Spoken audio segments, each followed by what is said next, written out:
that's just what we do now. I'm hoping that this will be interesting for you to give you some ideas on working with babies. And as I did the presentation, I thought, I think we're just kind of going back to the way things were. So what goes around comes around, I understand, in public health. Somebody told me that. So, I guess we'll get started, and then do I tell you when to change, or what happens? Yes? Okay. All right, so we'll talk about the agenda first, and so that's the next slide, please, Andy. Oh, bless Andy. She is the best. Okay, so I've been working in public health with babies since, I'm working with a girl right now, and she said, my husband was born in 1988. So that's when I started. And I love my job. It is the best job ever. So I don't pretend to be an expert. I thought, okay, so here we are. You know, babies don't come with instructions. But at the same time, I've been doing this since 1988, and I still haven't got them figured out. So, no, I don't think anybody could ever write an instruction manual. So today we're going to talk about some baby talk. Somebody's doing research to figure out that babies are actually communicating with us in their own little way. And I don't know if we ever talked. Oh, I was just going to go over the agenda first. Yes, for sure. Thank you. And our baby's eating steak now. I have a little guy, believe it or not. He is actually eating steak. So I'll tell you sort of about how things have changed as far as the old order of things and what we are doing now as far as feeding babies are concerned. Sleepy time, more interesting things. I'm not going to talk much about safety as far as, but just kind of routines and things like container-free parenting. Not sure if anybody even has an idea of what that might be, but containers are.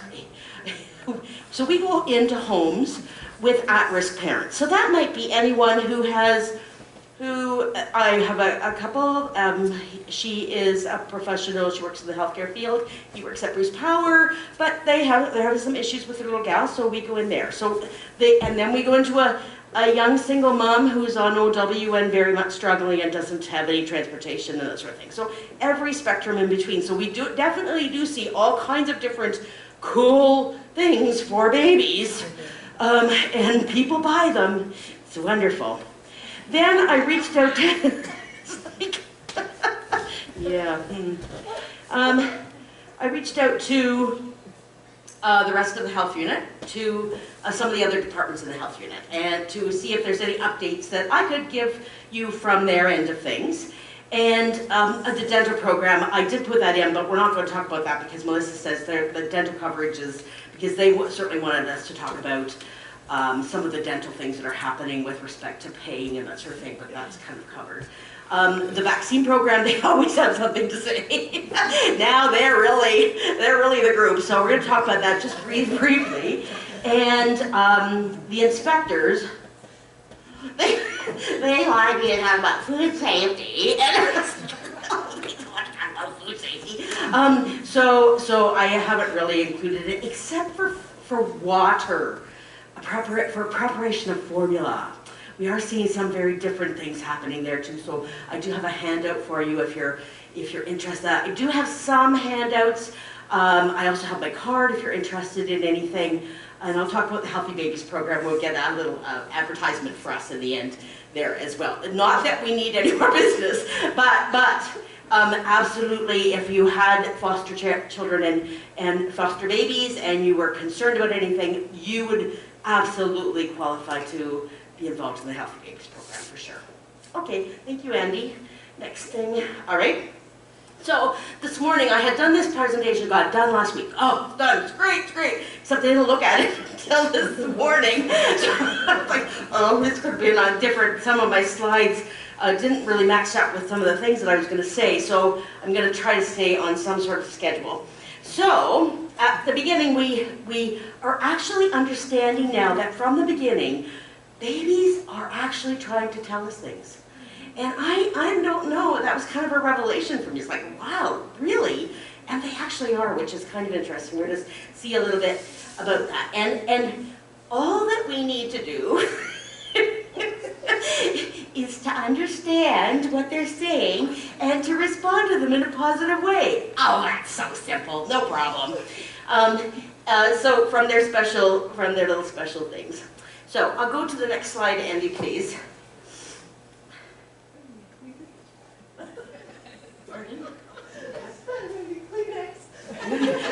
You mean a Kleenex already?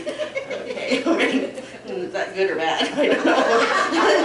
Okay, so babies communicate in their own special little language, and talking about infant states. It talks about infant cues, infant cue activities, and some serve and return, which is a real buzz phrase that we're going to see some videos that are quite interesting, really. So, if we read babies' languages, we know what to do next with them. It would be really nice if we, but the more that we work at it, you can actually see that this is the situation. So, the different infant states are next. Andy, please. So, oh, this is it. Oh dear. All right. So first we're going to talk about quiet alert, active alert, and crying, because we're going to talk about the sleep states later on. Now, you can imagine what the quiet alert is. That is ready for action. I am interested in what you're doing. Please play with me. I got my eyes big open and I am all ready for everything, which is such a nice state to have. And they are bright-eyed. They want to play with toys. This is definitely the best time to play with babies. So that's really nice. The active alert, less bright eyes. They might fuss a little bit. They need something right now. So they need to suck on something, they want to be fed. They're kind of a little bit on the fuss. This is more of a fussy, kind of a lead up to fussy time. And then crying. Now, if you get to that point, you didn't read the other clues. That means that you didn't catch on at all. and that's okay. Again, we've been doing this. So, when do you think it is the time to feed a baby? Of the quiet alert, active alert, and crying, when's the best time? When would be a good time to feed the baby? Active alert, yeah, because they're actually showing some hunger. It's okay, it doesn't matter. And it doesn't matter that you got that one. And actually, when do you think would be, of all of these states, when would you think is the best time to cut their nails? I'm not answering. No. Quiet sleep. Quiet sleep. That's right. That's right. When they're very sleepy. My daughter just got a new kitten, and we talked about that's a good time to cut her nails. Oh dear. If they're screaming, just cut their nails. No worries. That's right. That's right. Okay, next slide, please, Dandy. Infant cues. Okay, engagement cues and disengagement cues. And disengagement, oh no, that's too fast, Andy, sorry. All right, so the engagement cues tell us how the baby is feeding and that the baby wants or needs something. So we can learn by paying attention to these cues that they're giving us. And you can imagine, we have a whole series of baby cue cards that we can show moms. You know, some of this is like, really? But because it's really more about spending time with your baby, right? And kind of catching on. That's why moms say, I know moms will babies best, because they are spending time with their babies and paying attention to their babies and what they want. What is the most important thing? Consistent, prompt, sensitive response to the child's cues. Very simple stuff, but unfortunately some children don't necessarily get that. Consistent, prompt, sensitive. And if you respond quickly, you respond consistently, you respond with respect to the child's feelings, then that child starts to trust you. And you are an adult that person trusts. So, yeah, so we think about the times when we get together with somebody who you're lost in conversation, you're very, very interested, and you're very engaged, you haven't seen this person for a long time, and we're listening, and we're really engaged in that person. And then so that is a very engagement cue, you've got bright eyes, you're very much listening, and that baby is very engaged. And then as you go on, and as you go on in the presentation, you're going,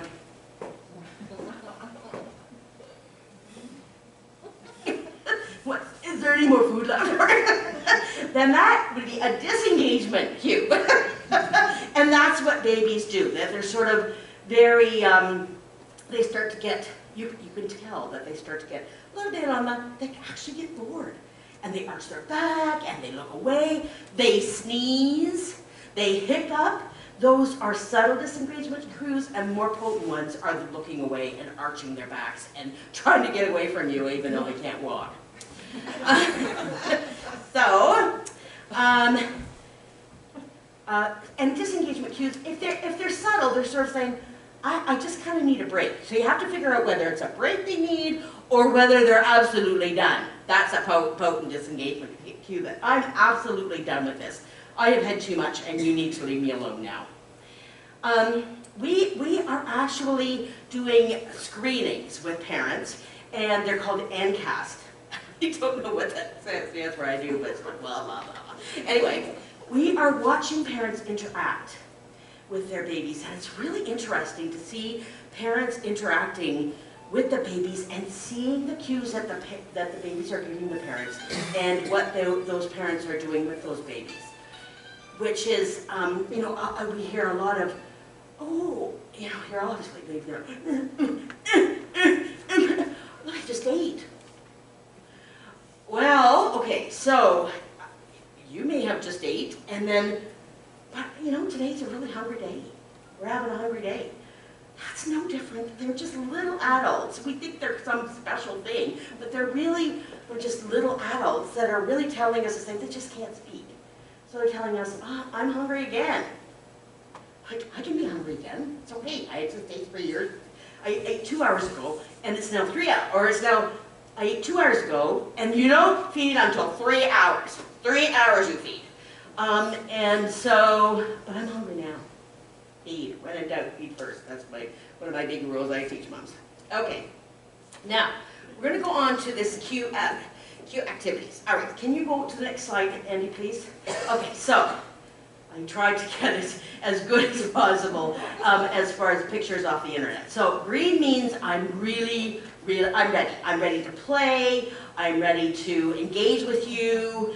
And then the yellow would say, I'm taking a bit of a break. So they look to the side, and they might kind of look around. They actually sneeze, and we'll see a video where the baby goes, that's the sneeze, which is so cute, or hiccup. And then the red, you can see where I'm done. I've definitely had enough of this. So those are definitely cue activities, and there's lots on that's kind of what is in here is some of the cue activities that we can show moms. Right. Okay. Let's see, where is that? Okay, we'll see them later. Okay. So, this is going to be a real revelation. Babies and toddlers need responsive, engaged, present parents. Isn't that sad that we have to do research on that? And we now know that the more quickly and consistently that children are responded to, the more that helps them be independent, it helps them to increase their self-esteem, and it helps them to be confident little people.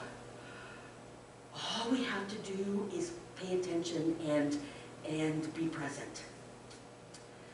So, the big thing is our response to distress. because I'm sure you've heard somebody falls. Oh, you're okay, you're fine, and then the parent just walks away. A little bit of attention and a cuddle goes a huge long way for that child.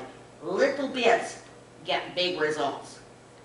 Some babies get none at all. Some babies get too much. It's like go away. But a little bit goes a long way, especially with respect to self-esteem. Certainly, there's no question about the fact that engagement skills are much easier to read than disengagement cues. But some of the potent ones are very easy to read. Of course, we've all heard the little statements. You are spoiling her. You are responding too quickly. You are for sure making. That baby has got you wrapped around their finger. Okay. Well, we need to be wrapped around their fingers. We need to be attuned, and we need to be aware of what they're saying to us, because that is what's going to happen next. That's what gives us the clues of what we're going to do next with this baby, or what's happening with this baby. And it's definitely a myth, but we are still hearing this all the time. And I'm sorry to any grandparents out there, and I'm sure that you're different grandparents because you have lived with different people. But some grandmas are like, they know everything. And most of the stuff we're taking today, they know the opposite of what we do. And of course, then we end up with moms who don't want to touch and don't want to pick up, and don't want to pick up too fast, and don't want to pick up at all, and they're not responding to distress at all. If you don't respond to distress, the child doesn't learn that you are somebody that they can count on, and you can be trusted.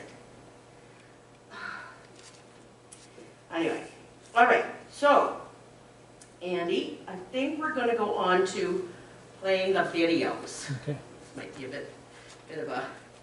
So, this is showing serve and return. So one of the most essential experiences in the wiring of the brain is serve and return. Infants naturally reach out to the caregiver by babbling, facial expressions, gestures, and adults respond with some kind of vocalization or gesturing. And this is the importance of responding to distress. I want you to watch these two videos that we've got. Okay. Babies this young are extremely responsive to the emotions and the reactivity and the social interaction that they get from the world around them. This is something that we started studying 30, 40 years ago, when people didn't think that infants could engage in social interaction. And the still face experiment what the mother did was she sits down and she's playing with her baby who's about a year of age. And she gives a greeting to the baby gives a greeting back to her. This baby starts pointing at different places in the world, and the mother's trying to engage her and play with her. They're working to coordinate their emotions and their intentions, what they want to do in the world. And that's really what the baby is used to. And then we ask the mother to not respond to the baby. The baby very quickly picks up on this, and then she uses all of her abilities to try and get the mother back. She smiles at the mother. She points because she's used to the mother looking where she points. The baby puts both hands up in front of her and says, "What's happening here?" She makes that screechy sound at the mother, like, "Come on, why aren't we doing this?" Even in this 2 minutes when they don't get the normal reaction, they react with negative emotions, they turn away, they feel the stress of it, they actually lose control of their posture because of the stress that they're experiencing.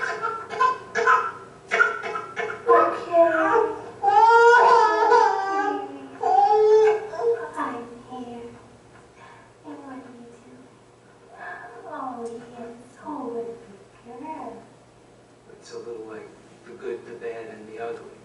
The good stuff that goes on, that we all do with our kids. The bad is when something bad happens, but the infant can overcome it. After all, when you stop the still face, the mother and the baby start to play again. The ugly is when you don't give the child any chance to get back to the good. There's no reparation, and they're stuck in a really ugly situation. Okay. Andy, do you want to play the next one too? Because it's another one that's, and we see probably more of this than we want to.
And look at the different ages in the babies.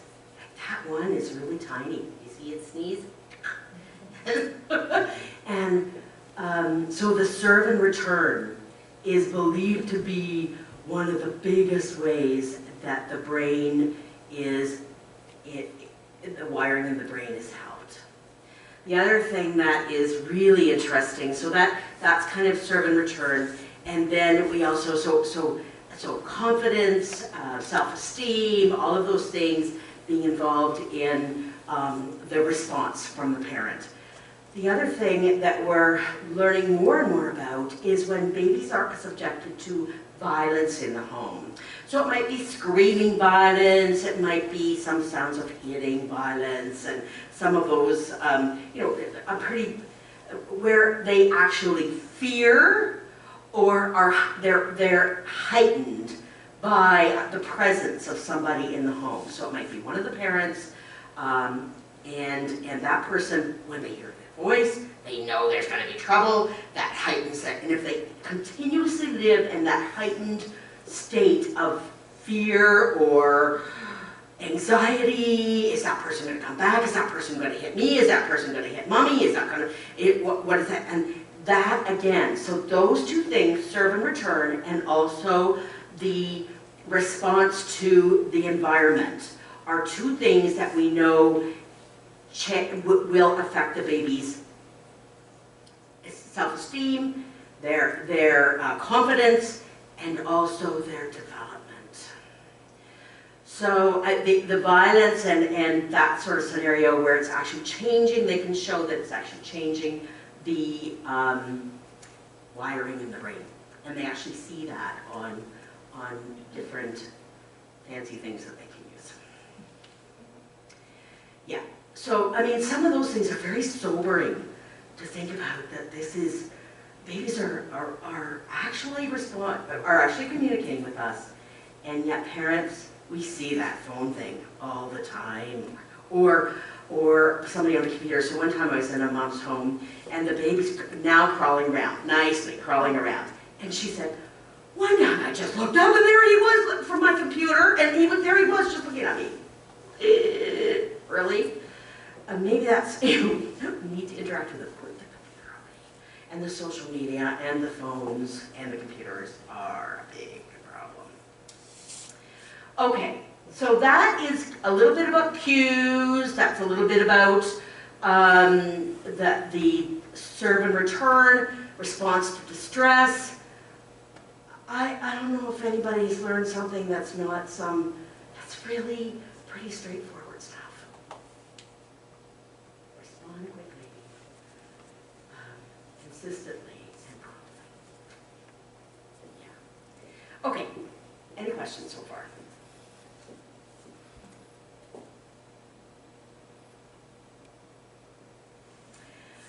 Okay, so the next thing is a steak, eating babies.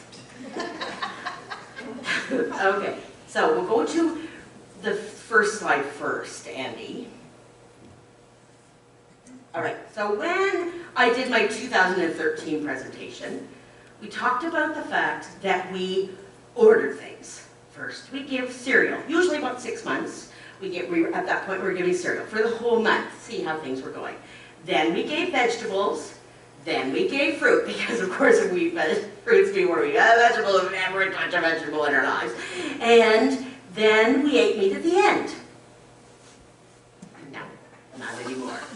We give anything, anytime. Oh, and we also, the other thing about that was that we left 2 to 3 days in between any new foods just in case they reacted to it. And that's not what we're doing at all. The only thing we're really concerned about is we do not give honey, unpasteurized honey. But otherwise, free for all, peanut butter, early is the best, get it off there. Masters, I imagine that some of the, I'm telling moms to mash peanut butter up with beans. It's like, what? But that is good, and we'll talk about why that's so good. So the readiness to eat is kind of where, what we talk to moms about. How do you know? Because solids are the big thing. So most of the time we have a great handout, which I have here if you're interested in having it. It's a fairly large handout from Best Start. And most of our stuff comes from Best Start because they seem to do all the research and they do the nice glossy productions. Now the ones we have are photocopied, but that's okay. They're not doing any glossy productions anymore. But it's all online. The formula one is really, really good. Very straightforward. It talks about formula preparation and that sort of thing. As I talk about drinks, I'm going to talk a little bit more about formula. But the one about the babies, usually we're talking about 6 months as far as giving them food. And a baby is ready to eat solid foods when she can sit up with support. We do not do it like that other little one that was laying down on the thing in the bouncy chair. That's not support. They can hold their head up on their own. They have good neck control and muscle control. They can pick things up on their own and put them in their mouth. So that's all working at more of a 6-month stage. Some babies are used to it a little bit earlier than that, but most of the time, if you wait till 6 months, the introduction to solids go much more smoothly. I'm just going to get you to wait for a second, Andy, before we change to the next slide. Okay, so I go into homes and I talk about the fact that their readiness is really, really important. And the reason that also, so we're talking about giving them solids foods for texture. We're adding texture to their diet. So they're getting used to adding something more than fluids. And they also, at this stage, are losing some of the iron that they had during the baby. So formula has iron in it, breast milk has iron in it, but they start to actually lose some of their stores, so they need to be built up better than that. So one of the main reasons is texture, and it's also the iron-rich foods. So I do all this teaching, I come back, and I say, okay, so stressing the iron. Okay, so tell me about introducing these solids. Well, we're giving yogurt, and we're giving these pouches of pears and peas, and we're giving, I'm like, what part of iron is that? Like people seem to not, because I guess meat seems like an unreal thing to give babies. Cereal seems fair, but then we talk about that you don't have to give cereal for iron. You can give different forms of iron. And so they just don't seem to want to do that. They really like to experiment with applesauce and that sort of thing, but not when it comes to the iron-rich foods. So, Andy, do you want to change to the next slide, please? Okay, no. Oh, it's not doing it. Oh, not that one, the one before. It's supposed to go iron. Iron. He's not doing that. Just so that you don't forget, iron, iron. Oh well, all my animations aren't working. I should have known that from the beginning because even that agenda was supposed to come up in different orders. Anyway, no worries. All right, so just so that you was a real impact. Tell me what are some foods that have some iron in them? Spinach. Meat, steak, yes, meat.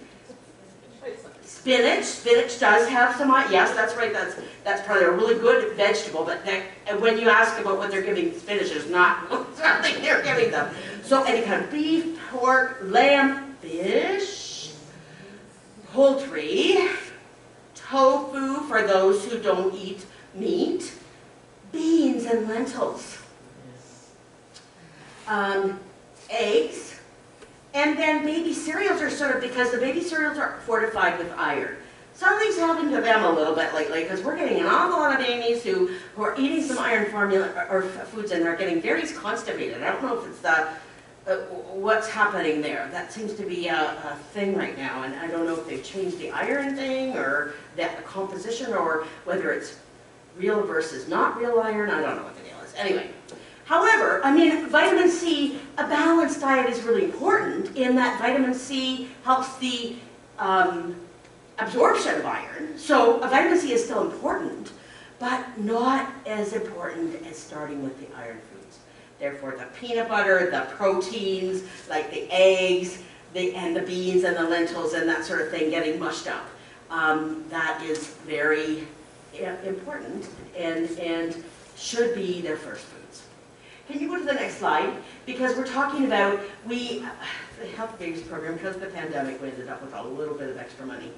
A lot of extra money. We ended up sending a lot back because we just couldn't even spend it in the amount of time that we had to. But we did buy knives, cutting boards, and these cute little blenders that I have one at home because I love it, because you can change the texture of something, and they're only tiny, so you can make little bits at a time. And because when you're introducing solids to babies, you are varying the textures for them. And because some babies might not all the same, don't like this texture and that texture, and you might have to start it with puree, but the goal is to sort of start into the mincing or start into mashing, and some babies don't even care. They will take stuff cold, they will take stuff hot, they will take stuff mashed, they will take stuff lumpy, they don't care. But some babies are very fussy about that. So as babies grow, we start to increase the texture, and we also, because we notice that moms they don't have knives, and they don't have cutting boards. So, and they certainly don't have blenders, for sure. So, the varying the textures and the iron are probably the most important thing, and that's something very different because when we started off before, we were only giving puree. Yeah, all right. So, do babies need teeth to eat meat or to eat solids? No. So I do have a little guy, and he is 7 months old. His family eats a lot of steak. Now I was going to find out like how we make the steak, because ours is like way too hard at our house to be giving a baby. We don't even make it right. We don't eat a lot of steak in our house just because of that, because it's so yucky. Anyway, she has cut up all of this little, she's cut up all the steak. She showed me this little baggie of steak that she had ready for the baby to eat at meals. He has 2 teeth in the front, that's it.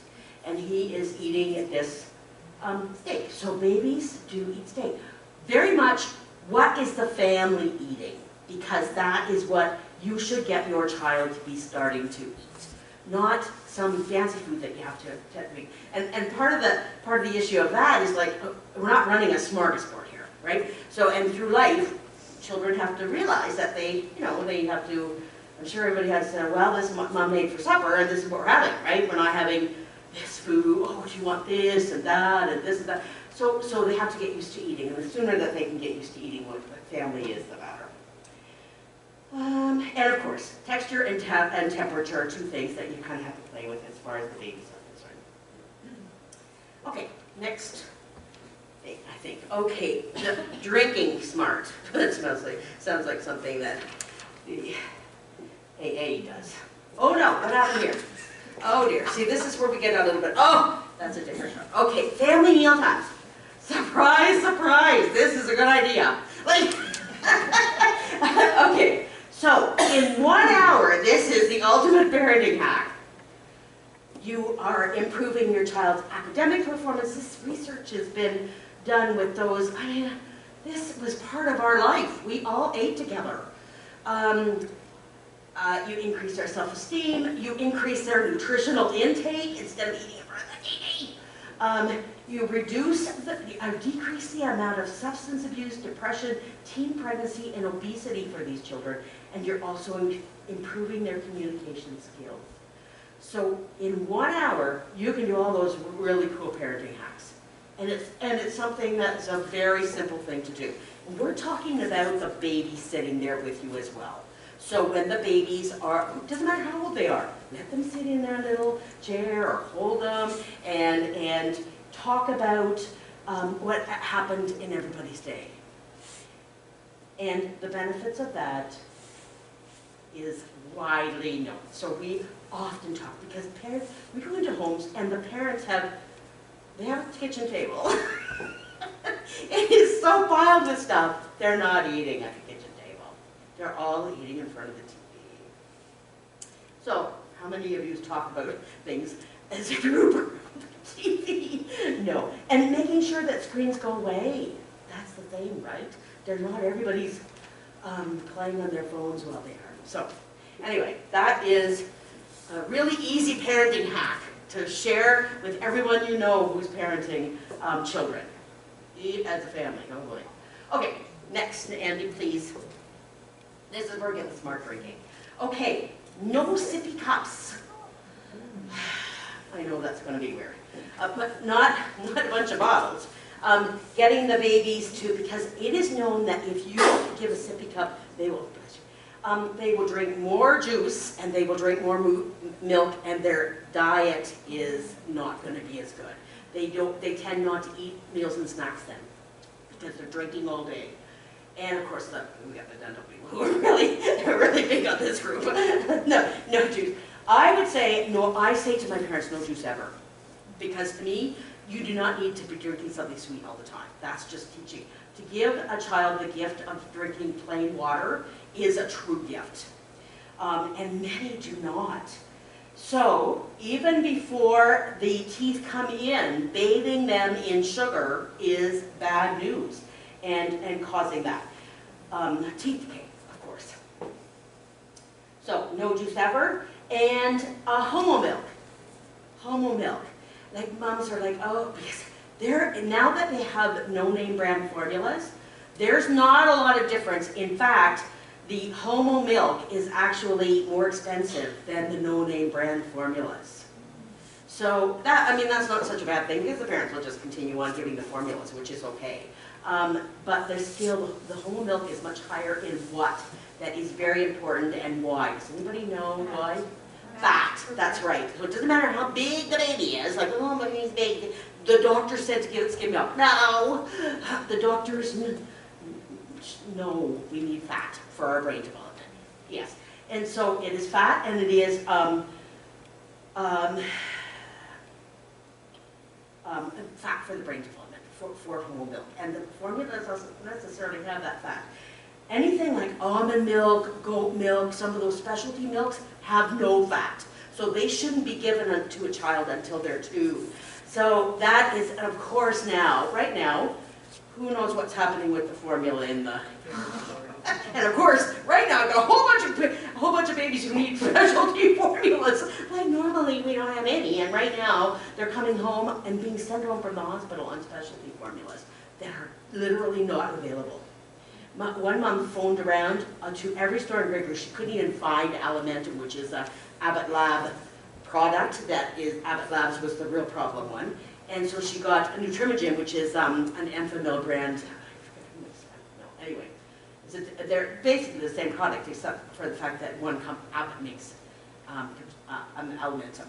So she collected, there's none of the Nutrimogen left in Grey Bruce either, because her husband drove around and got them all. She got about 2 months worth of stuff, because they couldn't get it. So I'm not sure what's going to happen as far as the fancy formulas. Oh, not fancy formulas, these babies need them. This baby was having rashing and constipation on regular, and throwing up on regular milk. So, Can I ask you something? yes.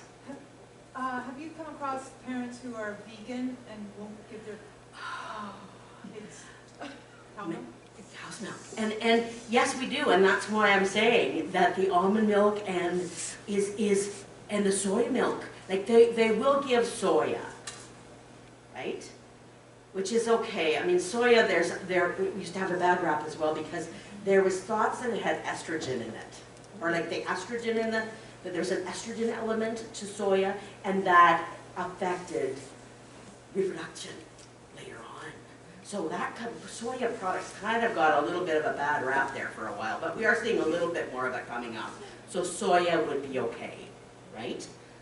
But not an almond. There's no such thing as an almond-based formula. The rest of them are, soya is the only choice that they have. Yes. But then, when they want to switch to milk, they want almond milk, and you can't do that until they're at least 2, because of fat content.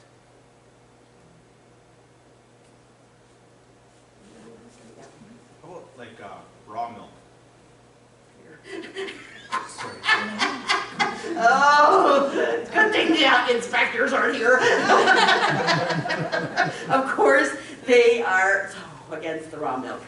But I mean, we have families who are feeding their children their cow's milk out of their own barn, right? They know their flock, or they're not their flock. Herd. It's chicken farmer's daughter. But they know it themselves. They're giving it only on their own farms, though, right? So to sell it is where the problem comes. So that's as whole milk as it comes, right? Yeah. It's good fat. Absolutely, it's good fat. That's whole milk at its best. But that would be to use it just on your own farm. Yeah. Okay, okay, so no sippy cups, and no juice, and then the different kinds of milk and when to give them as opposed to not. Anybody else have any questions about drinking? Yes? I have a question about the no sippy cups. I know a lot of families give their children, like young children, sippy cups, but it's water, and so they kind of have water available all the time. Sippy cups with plain water is fine. Okay. Is fine. That's right, because they're drinking something that's not sweet all day. Okay, It's when you start to add calories to that drink that they drink more of it. Now, mind you, if you're drinking water all day, but they tend to not drink water all day then, right? They just drink water as they need it. And we all do that, right? That's no different than the rest of us. I saw lots of water bottles here.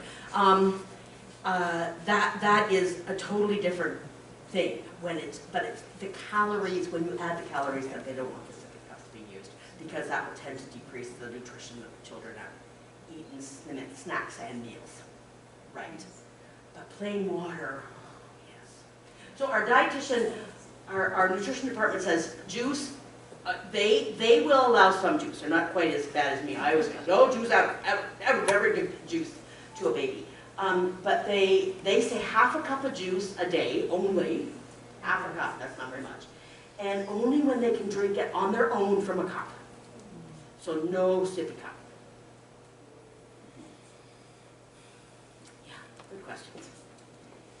else anybody's? Sorry, this is going back a little bit. Yeah, to absolutely. The foods and stuff, and I am just,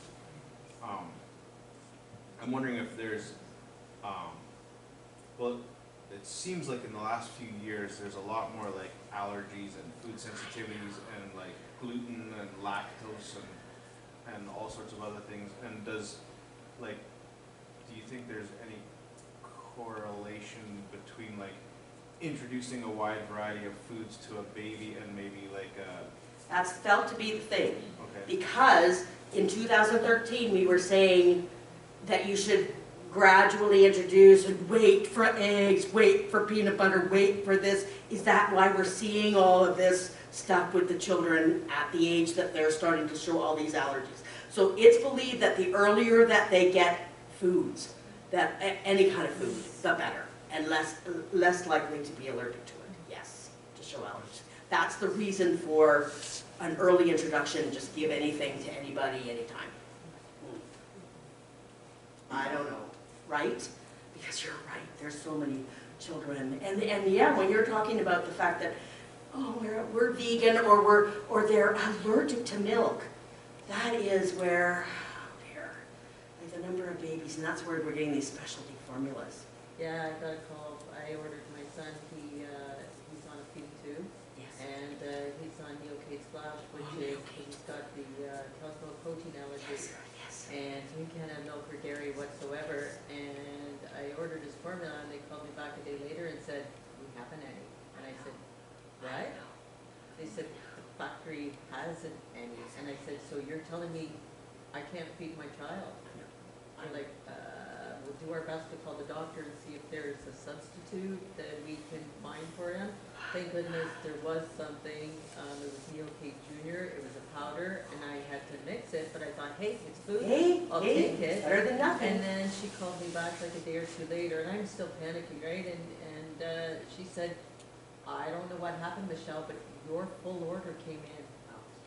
And I'm like, Isn't oh, it? thank That's you. good. I'm So glad yeah, to there hear was that, Michelle, nothing because in I have a because- young mom who is waiting. She goes, "Oh," I said, "Are you having any trouble getting your cake?" "Oh no, it's on back order." On back order. The grapes was on, there's no grapes, it comes in orange pineapple, and the one with no taste, which is the one that goes, I use because it goes through the feeding tube. But there was nothing. There was nothing. But Now, mine apparently were there was really something that good. came in. I know. Like, then what do you What are you do? supposed to do when I don't know what's going to happen. It's not going to be. And so they said, "Oh, the government's starting to give them to parents free." There was some loads or some planes that came in from Germany on the weekend Wow. that had formula. Like they said, "Oh, we got to get them from other countries." I thought, what Yeah, other that's countries? scary. What do you want to get formula from? But Germany, right? Like some of those, and apparently they are getting some of that sort of stuff shipped in from other countries, like that are making that and getting it, because it's going to get to be a bigger. We're just seeing the if they don't start getting you're going. starting to see the effects of it, I think it's gonna get a lot worse, so I'm just glad I've got maybe 2 cases ahead now. Do you? Okay. Yeah, so that if things do progress, I mean, I've got an inject, I'm a mom with a blender, so if need be, I will put, stuff in a blender and I will puree it up so that I can put it through the feeding tube. But then again, I'd have to find something to, I guess, water. To go with replace it, the- Replace it. Yeah. And I know there's Udu's oil from the health food store, which is really good, and he gets 10 mils of that a day. So there's a good fat try I to can add to it, balance right? it So out. to try and balance everything out, so I've already started thinking, if this happens again, I'm gonna have to go back to the basics and start pureeing the food to put it through the feeding tube. Back to the basics. Yeah, back to the basics. All the fanciness has come to bite us a bit. Yeah. Yeah, absolutely. And yeah, blending things up and balancing it. That's okay because your son obviously is a little bit older. Well, he's only a little gaffer. He was born very premature, so even at 12 years of age, he's only 3'8" and not even 50 pounds yet. So he's very little. Yeah, he's always had it. He came with the nasogastric tube, and then we finally got the Mickey put in. But yeah, he's had it in since he was 2 years of age. But, yeah. But it was a real challenge. It's you a know. real challenge, and it's not Yeah. gonna get any easier, and I don't know, until they can get, you know, like, last night I was talking to a friend and she said, oh, well, that's in the United States. No, unfortunately. Number one, the Americans just grabbed at whatever we had and away they went, yeah. Louise, I'm just wondering, I mean, this group that's here today would definitely be advocating for their children if they needed certain formulas, whether it's the doctor or whoever, but I'm wondering about some of the birth families that might be involved with the agency might not have the skills, ability, or the money, I'm wondering. The money. So I'm just wondering, are you seeing cases where you go into homes and they maybe can't afford what they need, the formula, or that they just don't get it. They don't stock up like Michelle is doing, and so then they run out and. This couple had bought $600 worth of formula. I said, Wow. and she's got 2 months worth. I said, oh, that's good. But yes, you're very right. I have this mom whose daughter's all of a sudden showing signs of, she's got cases of Alsoy there that she's not going to be able to use. Like, and that is probably $200 worth of formula sitting there. Absolutely right. And we just have to help somehow, right? We're going to have to become more involved in that situation. Like I was saying to one of the nurses the other day, the amount of notes that I am writing or emailing to doctors lately is quite way more than I've ever done in the few years that I've been doing this. But isn't there some sort of financial aid for parents? Yeah, we'll find it. Children are We'll on find some it. sort Absolutely. of specialty formula? Yeah. Like someone, if you, Thank goodness for it for me, and it's so appreciated because those cases of formula are so expensive. Like you said, you can have $200 of formula sitting there and it's like 3 cases. yeah, Which is, right. you know, And because it's extremely expensive. yeah. So the mom that I'm talking about, her little guy's on Neopate. That's the one that's, oh, it's just on back order. Yeah, it's on back order. How long is that going to be? You don't know. But that's a prescription, so it's covered, right? If we can get a prescription written, and I mean, some doctors, it's kind of, sometimes it's a little hard to get a doctor to write a prescription unless you have quite some allergy that some person has seen, right? So that's why the notes, right? Like we're seeing this with this child, they really need What something. about getting a dietitian involved for that?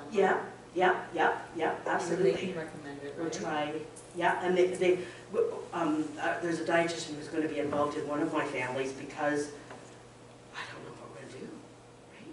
There's Oh, a I know. baby that is not going to be able to take And they haven't got any left, like they haven't, very little. well, if I get some, you should give me your number, and if I get some more in or whatnot, and I can spare a case, I will, if I get mine, then I will Maybe give them because a case. it would certainly be my one mom who I'm very concerned about the Neopate coming in. Well, they told me about a month, and I went, really, if you say a month, it's gonna be more than that, they're on back order, so, and Well, it's just. I don't want you to God. give away your. No, but I'm saying if I get some more in, like my pharmacy, Browns in Waterton, orders it every month.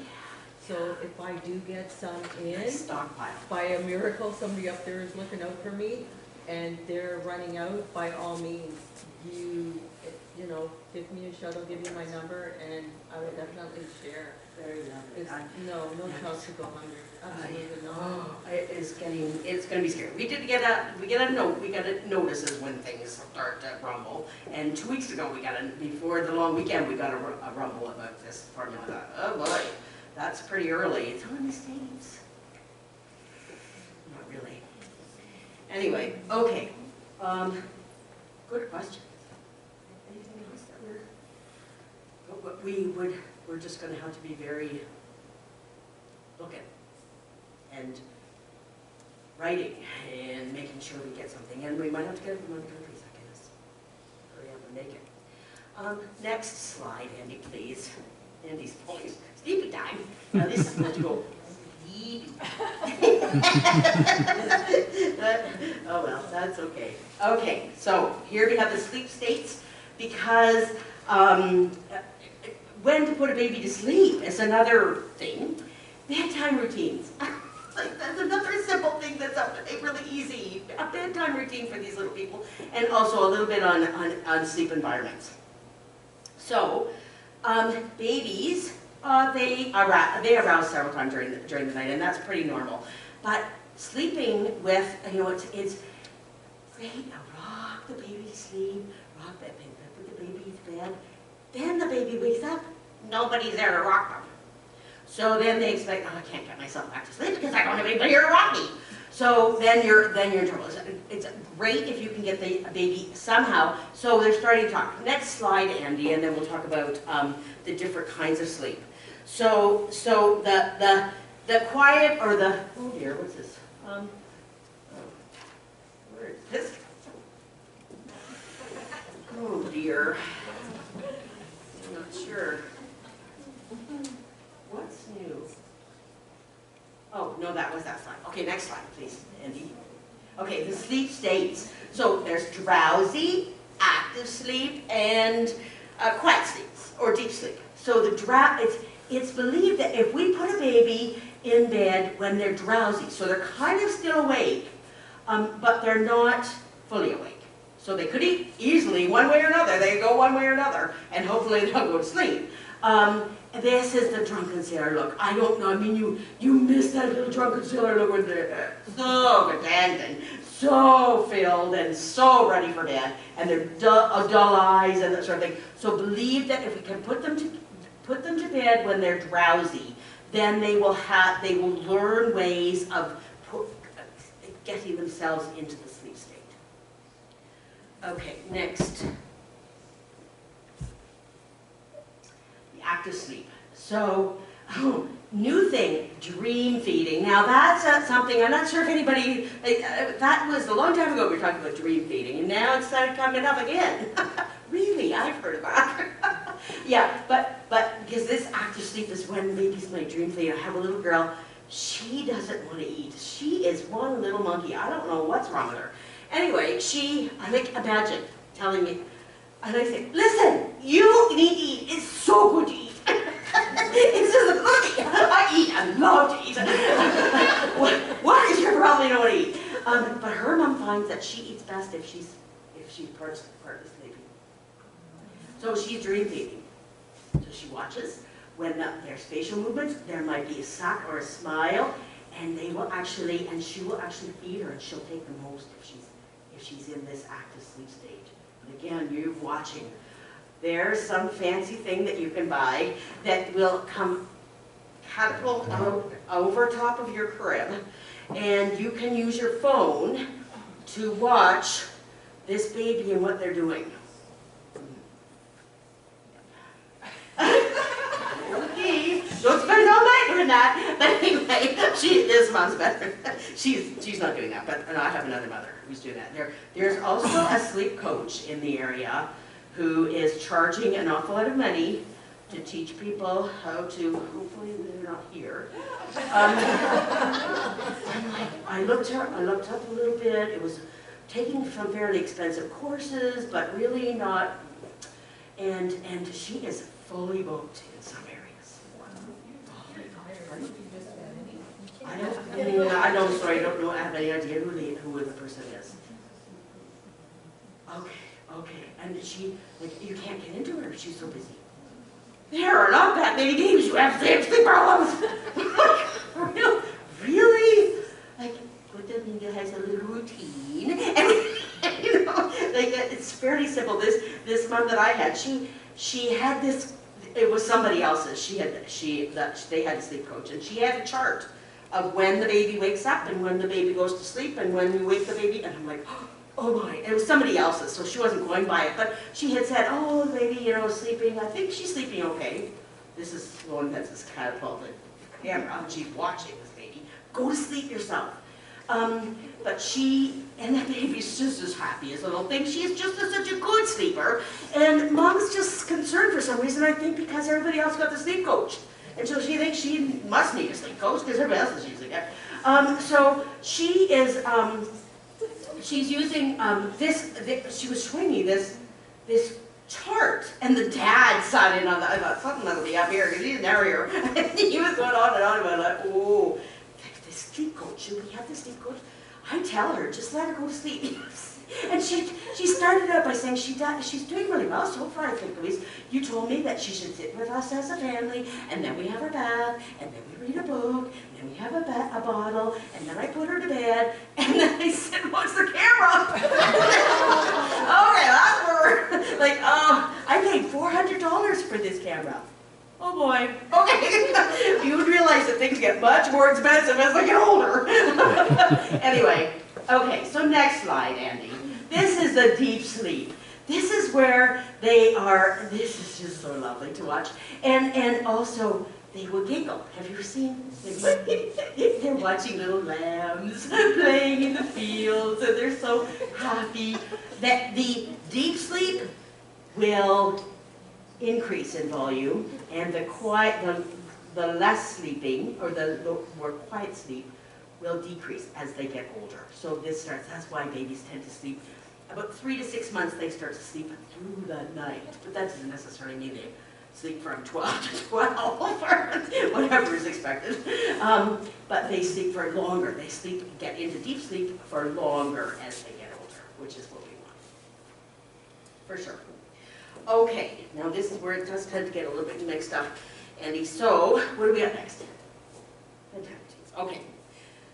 So, now the thing about this is that parents, well, you know, she had this nice routine. We have the dinner. We all sit around, and she's got the baby sitting up there. Oh, that's so good. And then we have the bath, and then we have the reading, and we have the bottle, and we have quiet, and that's so lovely. But you have to do that every night. We don't do that only some nights when we feel like it. The majority of nights you have to do that. Like I have moms, oh, they won't go to bed. Okay, so some nights we're at Tim Hortons, and some nights we're sitting in front of the TV, and you go to bed. Well, no, they're not going to do that. Everybody has to be in a, like I am speaking to the converted. Like really, right? Like it's just it's kind of makes sense that you have to be wind down, right? Yeah. And the screen viewing. Of course, we know about the lights that are on the screen and how that doesn't make us sleep. Okay, Andy, next one. I never see everybody's getting into that. Okay, a sleep environment. This is another thing that people don't necessarily think about in terms of what the environment that they're putting the baby into. And so important. Light, sound, temperature, and smell. So sometimes we make moms wear something several days, pajamas or something, or a top, and then put that in and around the room so that it smells like mama. Or the lighting and the sound. And see how this baby doesn't have lots of beautiful blankets and all that kind of stuff. We have, it's pretty barren in the cribs that we want to see, of course, and not too hot. Like some of them have got this. They think these rooms have to be so hot for these poor little people. It's better. Babies are much more better at sleeping when it's cold than they are when they're too hot, for sure. And that's a risk factor for sudden infant death, right? Oh, yeah.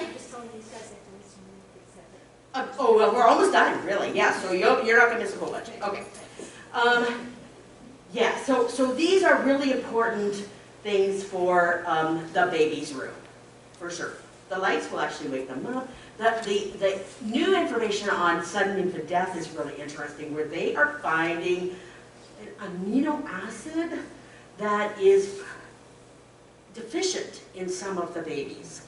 That is, so that this amino acid runs the autogenic nervous system, which makes us breathe without thinking about stuff. Which so makes sense that that's one of the reasons why these babies are forgetting to breathe, which is just starting to come around. But I don't know, do you want to know that your baby, or are they going to come up with a synthetic one, or do you want to know your baby's got this deficiency? I'm not sure, I don't know. Anyway, this is something new that's kind of interesting. What's your take on all these sound machines everyone has? Oh dear. Oh dear. I bought one for my daughter. She is 26. So, but this $400 machine is a sound machine too, so it does a different. Oh, dual purpose. Oh, absolutely. You know, I mean, in some cases, maybe a fan might be, but you do not have that. Like hers was $70 or something like that. Is that cheap? I don't know. I mean, was an egg or some kind of one that hatch. Yes, hatch. And she loves it. But you want to get your baby used to that? Something cheaper. Like a fan is good. A fan would be something that's can play. But well, we, you know, in the olden days, we used to tell them to put the radios in and play radios. We don't have radios anymore. so I guess the sound machines are. I mean, it is all about the sound and the baby getting used to that certain sound. So I don't know. I don't have a take if that's what they want to spend their money on. But a fan does the same thing. So getting them used to some kind of a noise. It doesn't have to be fancy noise. Why do they have to get used to some sort of noise? Yeah, they don't. They don't necessarily. Some babies need to, and other babies, like sometimes it's too quiet at the house, and that's why they won't sleep. It depends on whether it's often if you've had a really quiet home when you are pregnant, then they want a quiet home. But if a lot of homes, there's noise all the time, and then they go into this dark, quiet room, Yeah. you know, like, where is everybody sort of thing. So those are the types of babies that like that softness and noise in the room. Yeah, they don't have to. I never had a fan at all or anything in I the usually room. went to bed at the same time they did, so. You didn't hear them. That's good. That works too. Yeah. Everybody's quiet. Yeah, it's quiet. Yeah, a nice bedtime routine is so important. But yeah, not too hot, but some kind of sound something like that, that's all. You don't have to, no. Okay, next, Andy, we're almost finished. Okay, container, what do you think this means? Exercisers. Ah, Exercisers. all of the The containers. ring of neglect. Oh, Wasn't it a playpen back yeah, there's there's all kinds of containers, right? Bambos. Like, the money that people are spending on these containers, and then they are not getting the babies on the floor so that they can do some independent exercise. That's what they need, so they're not crawling. Oh, they don't need to crawl. Yes, they do. And the milestones, you need to pass through each milestone. And going from a tummy to a sit, to a crawl, to a stand are all milestone things that need to kind of flow. And if you don't, you miss something. Actually, there's some research that shows if a baby doesn't crawl, they have difficulty reading. So, right? Like, and people, oh, they're walking. Well, you know, that's not going to be the smart child. I don't know. But it's better When my if you... kids crawled and they all graduated from They all say... society. Yes, it doesn't mean anything, but it is good if they can crawl. And it's easier if they get more exercise on the floor. It's pretty simple to, you know, get them just down on the floor instead of all of this fancy containers. The containers are causing like this business with the head shape too, because they're spending too much time. And exercisers are probably one of the least things for our head shape, right? The rest of some of the other stuff is really putting pressure on the baby's heads, and they're getting flat, and their ears are weird. It's not the ears are weird, it's the head. Like, you can look down on babies and actually see that their one ear is, if they look straight down on them, their ear is actually out of line. Does that have to do also with like laying babies on their backs as well? Yeah, mostly that's what it's coming from. But babies don't like their tummy. They don't like their tummy. Too bad. I I am a bit mean in terms of tummy. Like, they should have tummy times several times a day. And the amount of times I hear, oh, they don't like their tummy. Too bad. Like, you put them on their tummy, and I just say it. You get a blanket, you put them on their tummy. You just, you're there with them, you're looking at them, you're sitting, if you could be on the floor with them, that's really nice, imagine. And you're talking to them, and then they start to escalate because they don't like it. So when they escalate to the point where you're like, okay, I've had enough of this noise, then that's enough tummy time. That is one tummy time session. And just do that several times a day. If you look on the internet, it says that they should have an hour's worth of tummy time. Don't do that. I don't know at what stage a baby would tolerate an hour's worth of tummy time. That would be like too much crying, way too much crying, because you would never be able to. But the independency, but they do not like it. Yes, I know they don't. They like to be on their back. I don't know why, because the tummy is so much better for gas and that sort of thing, but anyway. Have you seen the roll now that you get for tummy time? So the baby's arms hang on. Yeah. It goes this way, so the baby's arms hang on. Oh, because lots of them are going this way too. There's one after Ah. and they seem to be liking it. And it goes right down the center of their body? Oh no, I haven't even seen that one.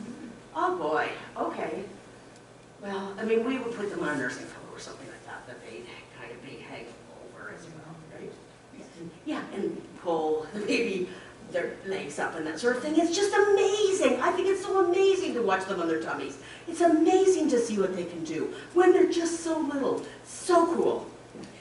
Okay, so now we're in the next slide, Andy, please. Okay, so these are the advertisements from the from the vaccine team. I don't know if anybody, if you have some foster children, you know that your vaccine card was this big, and theirs is a honking big book.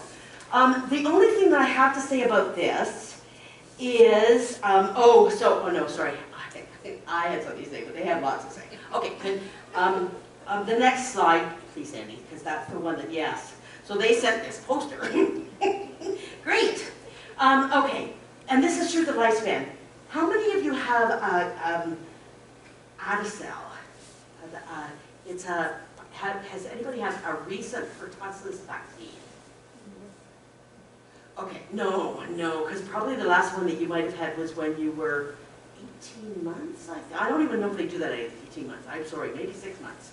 So pertussis is the whooping cough, which adults don't need to be normally concerned about. However, you do need to be, we are carriers. So when they were chasing my husband out of the doctor's office one day, because they actually had him there, and they were giving him an Adacel. Even though, well, I don't know, but he must have been giving everybody Adacels. So because we are carriers to little people.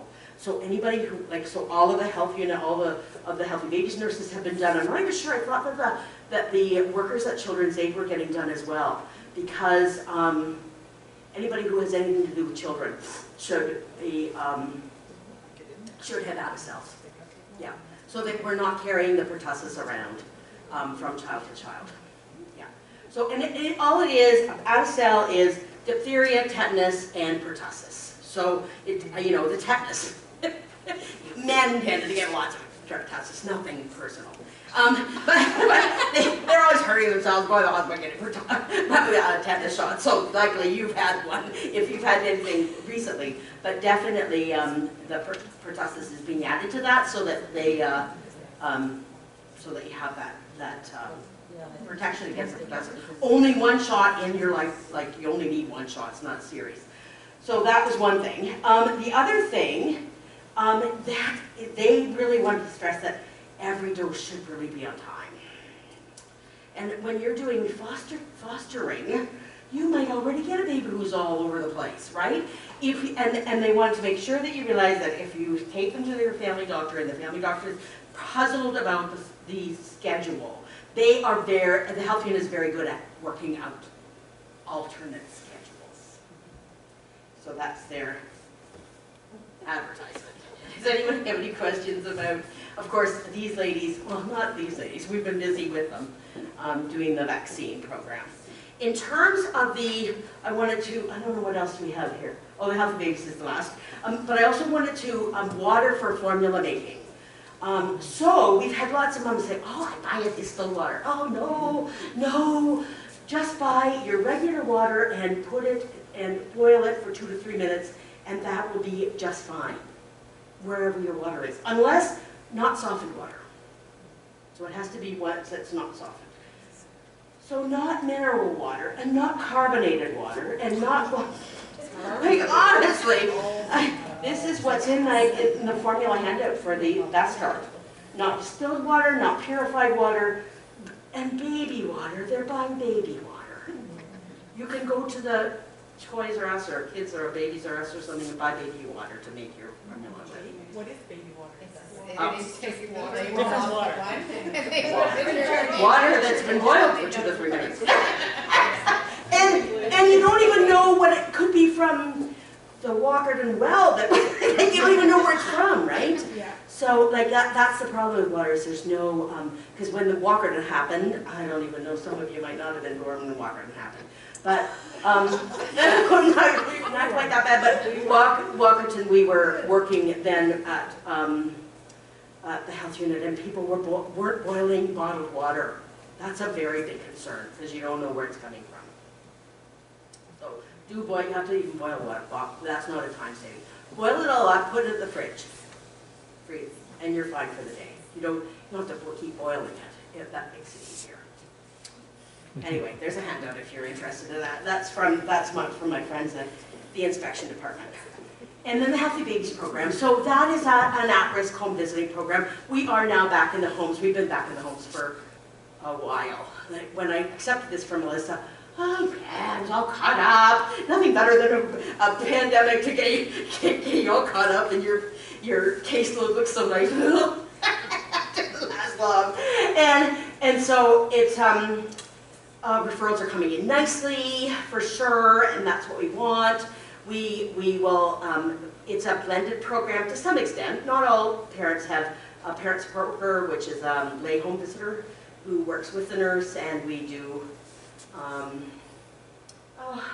anything that would help the mom cope or be able to, or answer questions, calm anxieties, get more sleep, get help in terms of mental health, anything that we can help with. And it is, there's at-risk. So most of the parents enter our program through doctor's offices or everyone who delivers a baby in Grey Bruce are screened through the Healthy Babies program. Every baby is screened. And that screen looks a lot at ACEs, which is the Adverse Childhood Events. And so really the program, we're finding that that's sort of the basis of the program for Healthy Babies, that's for sure. Referrals are always appropriate. Nobody has issues with who to refer. So, I don't know how much I have. Am I done? You can, Be done?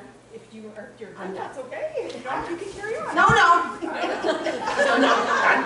All my slides are done, right, Andy? Yep. Yep, that's right. What's your stance on Sign language. I have just one question here about sign language. And the sign language is cool to be able to learn, but it's nice if they can speak first. That's the only thing, is that some children will learn how to sign and then they will do that and not speak. One of our parents workers was very into signing, and as long as they're talking well, they're coming along well with their speech, that's an excellent thing to learn. I wish I would have learned it. Does that answer your question? Yeah. Yeah. I know, that's the thing, some don't. I know it does. It does. They can tell, they start more, like they're very, very into, and it does make it very easier for sure. They are kind of talking, and they are, but you're talking with, you're encouraging talking. Yes, some are doing that. We need to get the people, because we see all kinds of little ones who are talking. Those speech babies are busy. Yes. what about bassinets? Okay, so bassinets, the best the safest, because I did a presentation at one point for the children's aid workers, and, well, they were children's aid workers then. And all the research that I looked at, I went through a lot of the articles, like I went through, did a research review, and it talked about the fact that the safest place for babies is in the same room as the parents, newborn babies, same room as the parents on a separate surface. So that does account for the bassinets. The bassinets now are mesh on the sides. So as long as the airflow is there, that's okay. But we're seeing older ones that have fancy, that they're not. So we're just asking the parents to take it up or take it off. Yeah, so as long as they are, there's no problem with bassinets. It's just that they need to be, the airflow isn't there. So now they're meshed generally. Yeah. Does that answer? What about these, what do they call them, co-sleeping cots that are attached to the bed? Oh, well, What about different different surfaces. that come with the? No, apparently that they're not a strong, they haven't got a solid enough surface on them. Like, so they're too soft, right? They're not hard enough.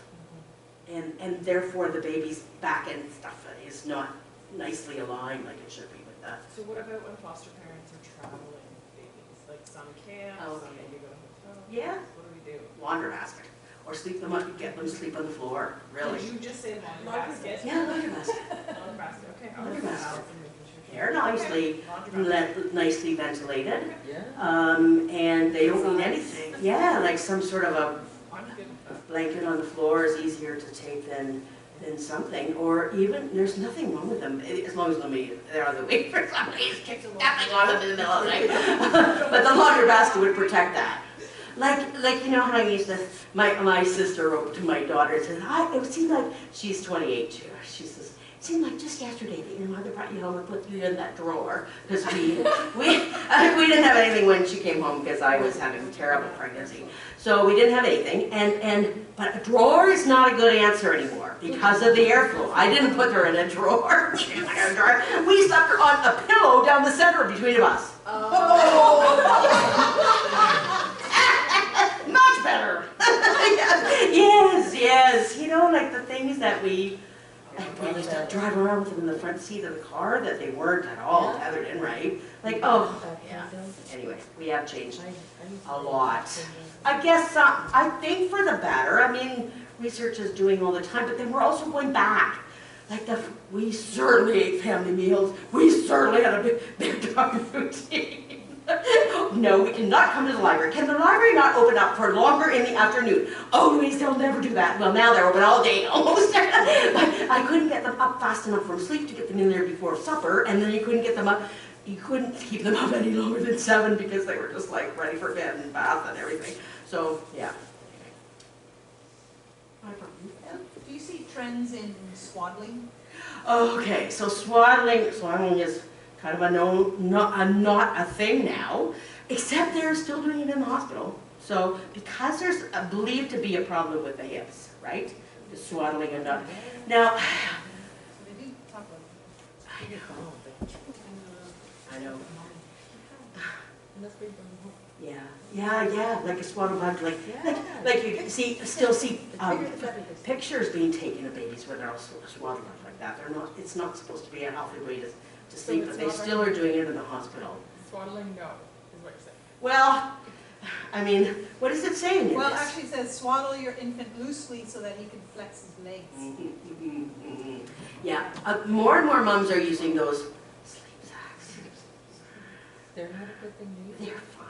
Oh, It's okay. fine. Do you need to worry about the baby overheating? Well, this is the thing, right? Like you really have to, and then they get used to them. And they're kind of got a bit of a weight to them. Like, I don't know if you know about weighted blankets. Everybody's heard about it. Kind of like that. And then I had one baby that grew out of her sleep sack. Couldn't get a big enough sleep sack for the baby. And she couldn't sleep because she didn't have her sleep sack. Honestly. Then it's called a sleeping bag. Yes, a sleeping bag or something. I don't know. And you're not going to weight a blanket for that.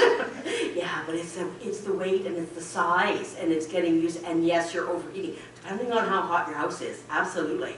Yes, they have to be very, but they're safe enough, and they allow for this more open leg thing, yes. But they can't roll on them. Once they start to roll, Yeah. just let them do, sleep them in a sleeper. Climb out of beds in those sleep sacks. Yeah. I had one. Oh, really? That climbed out of the in the sleep sack. She's amazing. She's a, she is an independent little person. She sure is. Isn't she? Oh, that's so good. Is it? Can she get over the fence at school? Oh. She hasn't gone to school, so you don't know. Not school yet. Yes. I had one little guy who used to jump over the fence at school. She starts school and she can open the fence at the top of the stairs. At the top of the stairs. Oh, yeah. She's amazing. She opens the gate for us. At the top of the stairs. I'm struggling and then she. Does she fall a lot? Like, does she have lots of accidents? Body awareness Great big. issues. Yeah, she's always dropping. Yeah. Yep. Always bruised all up. Oh, yeah. No doubt. She is something. She's gonna be an Olympic gymnast. I think so. Oh, that's good. She does. Or a football player. We have to find a way to use her powers. Yes, that's right. We have to use the positive powers. That's right. Letting them in is fine, not letting any old person in. Yes. They're not falling down the stairs. Yeah. That's good. Wonderful questions. Anybody else have? Oh. That's nice. That's nice. It's been a great, I was assuming it was going to be a great afternoon because last time I had a great time. Oh, yeah, I have lunch. Yes, Louise, you would be a great comedian.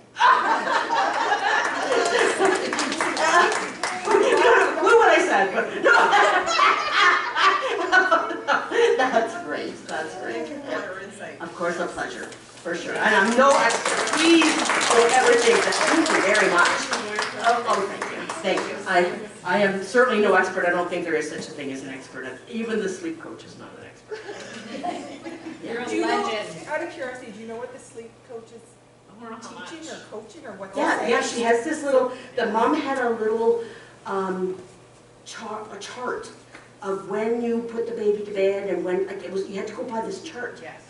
Really? My nephew and his wife hired one, and Like what kind of cost? $500. $500, yeah. Yeah, and they had a chart, and like, they could only sleep for an hour in the morning. So like, they would wake the baby. Wake the baby. When it's gotten old, you don't wait to sleep. And then 2 hours later, the baby would go to bed regardless What about if they were crying? showing Are any you supposed signs. to let them cry? So cute. That's right. It is totally not going at all with what we're teaching. That's a thing. But what do they cry in this one? Well, that's too bad. They'll learn how to sleep on their No, own. so if the baby cries, you go in, you don't pick it up, you put your hand, and then you go out, and then you go back in. I can do that. I can do sleep coach. Yeah, I You can make know. very good money. See, but would you the recommend- course was about $6,200 when I looked it up on the. No, I don't even have that great. So did it work? I don't know. It's I working haven't. for that person, but I think they have an easy baby, like I don't. Well, this don't is the really thing. think- They don't have any trouble in the first place. They're cooperative little babies. In the first place, they didn't need a sleep coach. This was also a family, they live in Ottawa, and they couldn't come here. Stop it, because of For the the- sleep schedule. No, for the first year, they really couldn't come because they read somewhere that a baby should only be in their car seat Stop it. an hour at a time. So they were going to stop every hour for 15 minutes to get the baby out. It would have taken them all day to get from Ottawa. Couple days. So what are your thoughts on a routine like that for a sleep schedule? A routine? Well, number one, you don't wake up a baby. And there's no cueing here. Like, that's the thing. Eventually, that baby is going, you have to, You're gonna have to live their life like that forever now. So I know another sleep coach. I know a lot of people that have hired sleep coaches. That was 2, 3, 4. So once they get up, they're up for 2 hours and then you put them to bed. And then when they get up, you didn't wake them. Whenever they woke up, they had to be up for 3 hours and then you put them back to bed.